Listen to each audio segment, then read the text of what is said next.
MartyJalove. Writing a humorous speech. Writing a humorous speech, MartyJalove.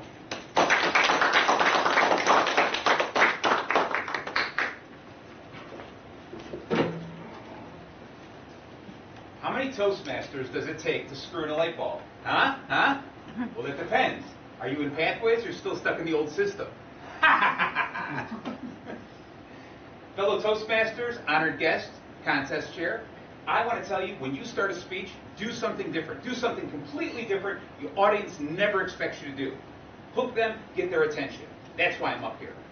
When I was practicing in front of my son said, once you're up there, Dad, fall down on the ground.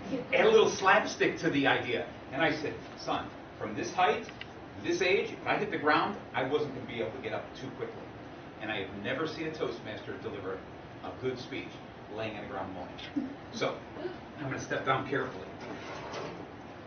Now, when writing a speech, the first thing you have to do is choose your topic. And everyone knows me, I'm Mr. Bacon. I love bacon, so I thought, I'm going to write about bacon. But a mentor of mine told me, no, be careful about writing about bacon. Many people don't like bacon for religious reasons, health reasons, I understand. But some people don't even like the taste of bacon. And I thought about that going, you don't like the taste of bacon? I don't understand, that doesn't make any sense. But nonetheless, I decided not to talk about bacon. So I said, you know what I'm going to do? I'm going to talk about my wife, my beautiful wife, and my gorgeous daughters. All of them, the women in my life that I cherish. Then I thought about that and I said, wait a second, I don't understand them either. They don't make any sense to me. So I decided I'm not going to talk about them. Instead, I want to talk about something that's near and dear to my heart. I decided to write a humorous speech about writing a humorous speech. When doing a humorous speech, the first thing after choosing your topic is you've got to start getting some information. You've got to do some research in writing. So I went around to some of my friends in Toastmasters trying to figure out what's the best thing to add. I called my friend Danny and I said, Danny, how many Toastmasters does it take to screw in a light bulb? And Danny said, Marty, I'm an area director. We put that thing, so we delegate that off to club presidents. I said, okay. I looked at Sunday and I said, Sunday, help me out here. How many Toastmasters does it take to screw in a light bulb? Sunday said, Marty, I'm not a DTM yet. I think I've got to do that by myself in 5 to 7 minutes. I said, gotcha. And I said, please, Michelle, help me out. My dear friend, how many Toastmasters does it take to screw in a light bulb? And Michelle said, Marty, this is still a fairly new club. We can't afford light bulbs. So after digging through this over and over and getting more and more information, I finally came up with my speech. Next, it was time to practice. So, like everybody, I practiced my speech in front of a mirror. But it's a little bit more difficult to me because I keep getting distracted by my devilishly good looks. So I had to stop. Next, I said, I know what I'll do. I will videotape myself. I'll set up a camera and videotape myself so I can watch it. But I'm constantly being distracted by my wife yelling, who are you talking to down there? What's going on? When are you going to take me out to dinner? So video didn't seem to work for me. I came up with a bright idea. Bing! I'll do audio. Record myself on my cell phone. Plug in my earbuds.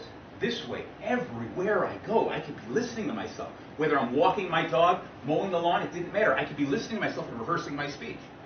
That worked out great, except now I'm known as the old man in the neighborhood walking around going, I'll talk to you about light bulbs. Let me tell you how to toast a light bulb. Going on and on. So I'm a little crazy in my neighborhood, but I practiced my speech. Now in all of this, you ask me, but Marty, we're all Toastmasters here. We understand those elements. We understand the step by step by step how to write a speech. Tell us what's the stuff to add into the speech to really, really make it successful. And I want to help everyone here make successful speeches. So I'm going to tell you 2 of the secrets that really make a successful speech. Number 1 is credibility. Add some credibility to your speech. And the best way to do that is with stats and quotes. So I dug into the annals of history and I found out Steve Jobs was asked, how many Toastmasters does it take to screw a light bulb? And he said, well, it actually takes, you can do it by yourself, but it takes about 8,000 hours of practice for every minute you're on the chair. Went to Thomas Edison, read about him. How many Toastmasters does it take to change a light bulb? And he said, oh man, you're telling me it burnt out again?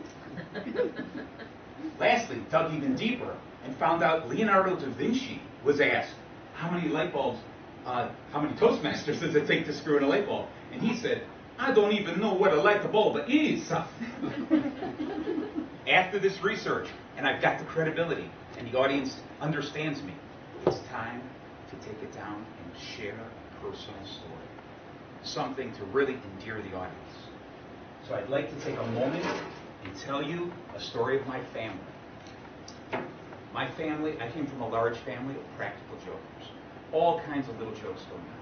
But my favorite was the time that I put blue ink in a deodorant bottle at my home. Blue ink. I put the bottle in the medicine cabinet, allowing the victim to choose himself. It sat day after day, and I was waiting to see what would happen. And one day, that perfect Friday, my mom was getting ready for a wedding. She had a light-colored dress on, beautiful, brand new, sleeveless. She looked gorgeous in her own mind. And she had an hourglass figure with a lot of time to spare. She walked into the bathroom, went to turn on the light, but the bulb was burnt out. So she fished through the dark in the medicine cabinet, found the tainted bottle, and applied the deodorant. As she walked out, she noticed a little darkness under her arm. She walked in the hallway with her arms up, painted blue from the elbows to the waist, and yelled, "Martin!" Well, I took a little distraction at that because I said to myself, I'm one of 7 children. Why do you naturally assume I had something to do with this? I walked in the hallway, saw her arms and all the blue, and all I could say is, how much deodorant do you use? Bam! That's the last thing I remember. Technically, I'm still grounded from that. To finish up your speech, what you've got to do after all of that is come up with a big ending. We need an ending that's going to answer all the questions that we brought up throughout the entire speech. So the question is, how many light bulbs does it take how many Toastmasters does it take to screw in a light bulb? It may look like I'm up here by myself, but like this chair, I've got a lot of support from friends, family, and all of you. So how many Toastmasters does it take to screw in a light bulb? The real answer is 2. I'm on the chair, and I've got an evaluator out there telling me how I screwed up. Thank you very much.